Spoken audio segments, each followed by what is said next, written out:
नमस्कार, मी लतिका महाराष्ट्र रेसिपीमध्ये मी तुमचं स्वागत करत आहे। आज आपण रबडी बनवणार आहोत। ती कशी बनवायची मी तुम्हाला आज दाखवते। पण त्याआधी चॅनलला सबस्क्राइब करा आणि बेल आयकॉनवर क्लिक करा। कढई गरम करत ठेवलेली आहे, त्याच्यामध्ये दूध टाकून घ्यायचं। हे म्हशीचं दूध आहे। म्हशीचं दूध एकदम घट्ट असते, त्यामुळे रबडी चांगली होते। आणि हे दूध आपल्याला आटवून घ्यायचं आहे। फुल गॅस जर केला तर चमच्याने हलवून असं घ्यायचं, आता खाली लागेल, साईडनं काळं पडेल। त्यासाठी एकसारखं दूध आपल्याला हलवून अर्ध करून घ्यायचे, एकदम घट्ट करून घ्यायचं आहे। तर आता हे मी दूध गरम करत ठेवलेलं आहे। बघा आता दुधाला चांगली अशी साई आलेली, अशी घट्ट अशी साई आलेली आहे। तर ह्याला असं हलवत राहायचं, बघा सगळं हलवत राहायचं। आणि कुणी मला कमेंट केली होती की ही कढई नॉनस्टिकची आहे म्हणून। ते कढई काही नॉनस्टिकची नाही आहे बरं का। असं हलवत राहायचं बघा आणि एकदम आटवून घ्यायचं। असं एकसारखं बघा हलवून घ्यायचं, नाही तर खाली लागतं, साईडनं पण लागतं। हे असं बघा साईडनं तसं हलवताना येतं तर ते पण सुकतं ना, तर त्यामुळे काळं होतं साईडला। त्यामुळे एकसारखं आपण हलवत राहायचं। आणि हे दूध आहे ना, म्हशीचं 1 लिटर दूध आहे बघा। तर हे पूर्णपणे आपल्याला पावशेरभर दूध करायचं, एवढं आटवायचं आहे। तर मी आता हे एकसारखं बघा हलवत राहणार आहे। 1 लिटरमधलं बघा अर्धा लिटर दूध राहिलेलं आहे। म्हणजे ही साई आलेली आहे ना, ही अशी सरकवत साईडला करायची, जशी येईल तशी एक साईडला सरकवायची।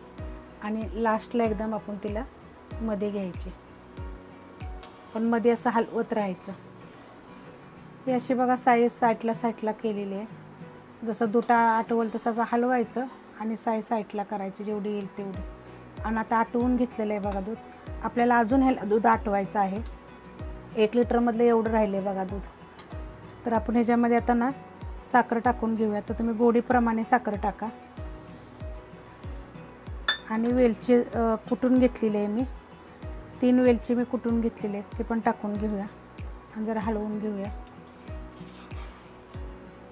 बघा ही साखर आणि हे वेलची पूड जी आपण टाकलेली आहे बघा, असे दाणे काळे दिसतात, कुटून टाकलेली आहे ती।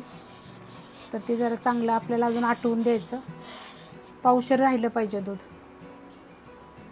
अशा प्रमाणे आपण आता हे आटवून घेऊया। बघा हे पूर्णपणे आता आटलेलं आहे, अर्धा म्हणजे पावशेरभर राहिलेलं आहे। तर ह्याच्यामध्ये आता आपण बदाम पिस्ता टाकून घेऊया।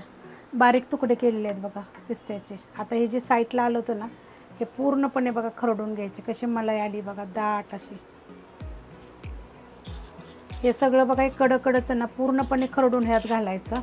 तर बघा किती घट्ट झालेले ना, अशी मलाईदार अशी झालेली आहे। आणि ही का नाही थंड करायसाठी फ्रीजमध्ये ठेवायची, थंड झाल्यानंतर, आणि मग खायची, छान अशी लागते बघा। हे पूर्णपणे आपण हे खरडून मलाई जेवढी आहे ना तेवढे आतमध्ये टाकायची बघा, एक ती छान लागते चवीला।